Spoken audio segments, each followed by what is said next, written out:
Régnier, je suis avocate de barreau de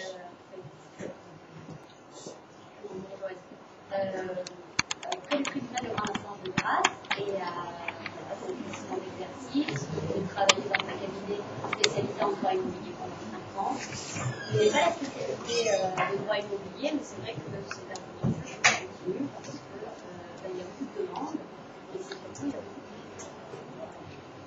c'est un contenu assez intéressant. On m'a chargé aujourd'hui de vous présenter le permis de construire Valence Division et ses pièges, ainsi que la compatibilité ou pas avec le contrat de CCLI, le contrat de construction des soins civils. Alors, je ne parle pas très fort, par contre, je m'en excuse pour ceux qui ne savent pas comment on va, je vais essayer de lever le son. Donc, le permis, l'objectif du permis de construire Valence Division, c'est un permis qui a été conçu pour réaliser une opération complexe sur un même terrain avec un ou plusieurs opérateurs. Il permet à la fois d'aménager et de limiter son terrain. Il est défini, je vous donne un article, je ne fais pas parlant, donc j'essaie quand même de faire quelque chose de simple, hein, avec des mots simples, parce que c'est vrai que le code de l'urbanisme a tendance à compliquer les codes. Il est défini par l'article R 431-24 du code de l'urbanisme. C'est un permis qui permet en fait de construire plusieurs bâtiments sur une ou plusieurs parcelles et qui a pour objectif finalement de le diviser soit en propriété, soit en jouissance. Je suis claire?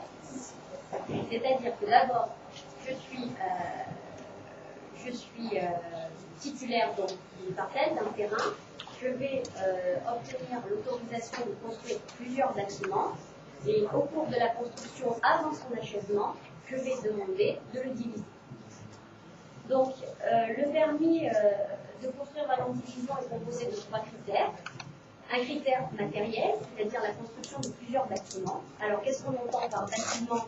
On entend une construction distincte et autonome, c'est-à-dire que je vais faire un bâtiment puis un autre bâtiment à côté. Il faut que les socles soient divisés. On peut les réunir des passerelles, pardon.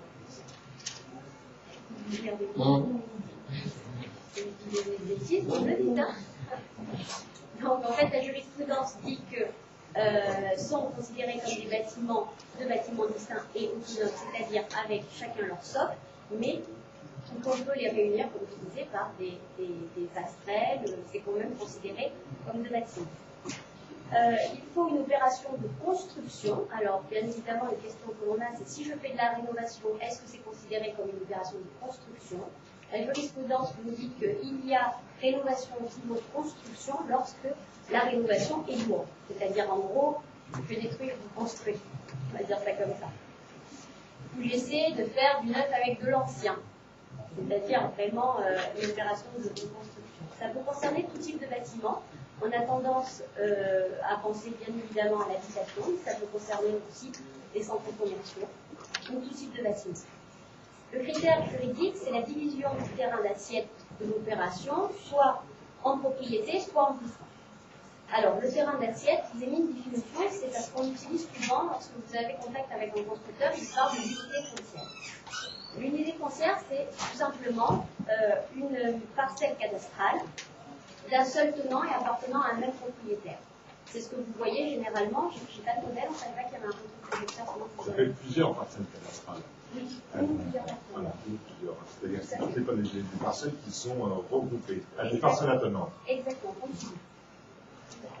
Une ou plusieurs parcelles. La réforme des autorisations d'urbanisme entrant en vigueur au 1er octobre 2016 permet désormais qu'un permis de construire, et c'est ce que effectivement vous avez rajouté, peut avoir comme assiette plusieurs terrains à la triple condition.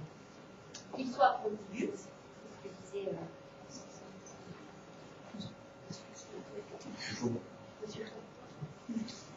que le bénéficiaire du permis de construire ait obtenu l'autorisation du propriétaire d'une unité foncière à côté, du voisin, et que le plan de division prévoit en fait l'unité foncière qui sera séparée.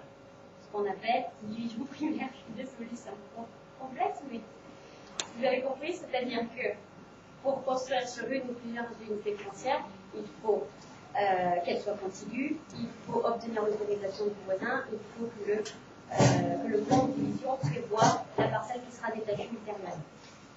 Donc la division en propriété ou en jouissance. La division en propriété donc, peut être caractérisée généralement, c'est ce que rencontre nombreux de nos adhérents, c'est le partage successoral, c'est un acte de partage. Mes parents décèdent, j'hérite d'un terrain, j'ai des frères et sœurs, c'est dans ce cadre-là généralement qu'on a une division en propriété. Ça peut être aussi un acte de donation-partage. Le cas le plus fréquent, c'est mon père a un terrain, il a construit sa maison, et en cas de mariage, il me donne un bout de terrain pour ma famille et moi pour construire une maison dessus. Ça peut être, enfin, pour construire un bâtiment dessus, il me donne un bout de terrain. Donc ça, c'est la division en propriété, mais bien évidemment, ce qu'on regroupe le plus, c'est surtout l'avant, dans le cadre de l'avant. Donc chaque terrain issu de la division est considéré comme un îlot. Seuls les droits divis sur le sol sont conférés au nouveau propriétaire.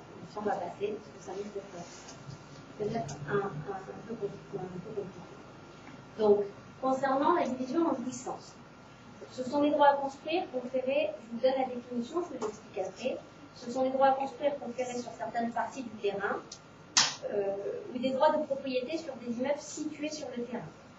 Alors la division en jouissance, pour être simple, c'est des droits à construire sur une partie du terrain, par le biais de construction, par le biais d'un permis de construire, pardon, ou des droits de propriété sur des immeubles situés sur un terrain. Ça, c'est ce qu'on dit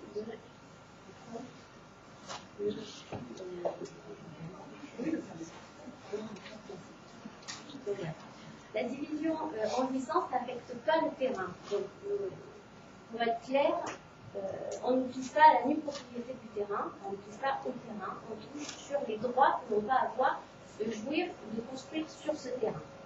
Pour être plus clair ici. Je vous écris des exemples, pour être simple, c'est la location de terrain en vue d'une exploitation d'un bâtiment, c'est les baux amphithéotiques, les baux à construction classique.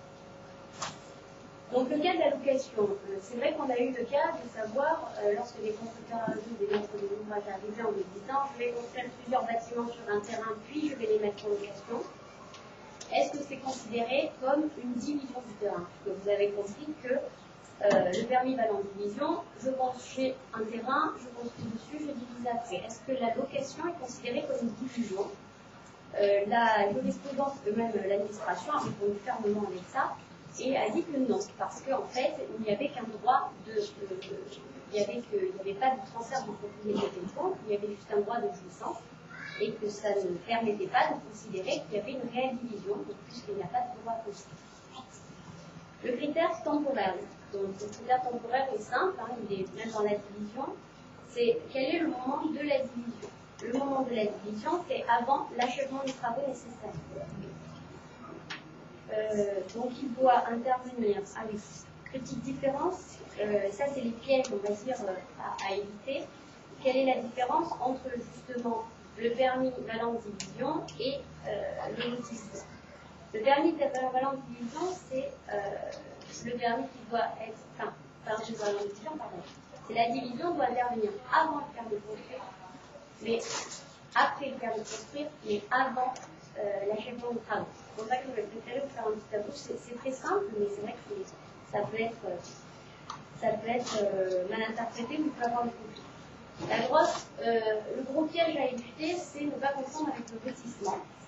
Le lotissement, où vous obtenez d'abord un permis de lotir, un permis de diviser en fait les parcelles, puis vous vendez la parcelle et chaque acquéreur a le soin, on va dire, d'obtenir son permis de construire et de faire construire sa maison. Donc on n'est pas dans la même confusion. C'est généralement les grosses conséquences que l'on a. Donc les pièges à éviter concernant le permis de construire valant division, c'est bien évidemment à ne pas construire avec le lotissement. Les différences majeures, je vais un peu les expliquer, c'est-à-dire que dans le lotissement, généralement, on se divise en plusieurs lots et puis pour les vendre après. Le lotisseur est responsable de la création des espaces communs, des voiries et des équipements communs. La construction doit répondre à un cahier des charges et c'est par rapport également au niveau des formalités administratives. Donc ce sont les pièces à écrire. Concernant le transfert du permis de construire à l'individuel, je laisse la passeure reprendre. Alors,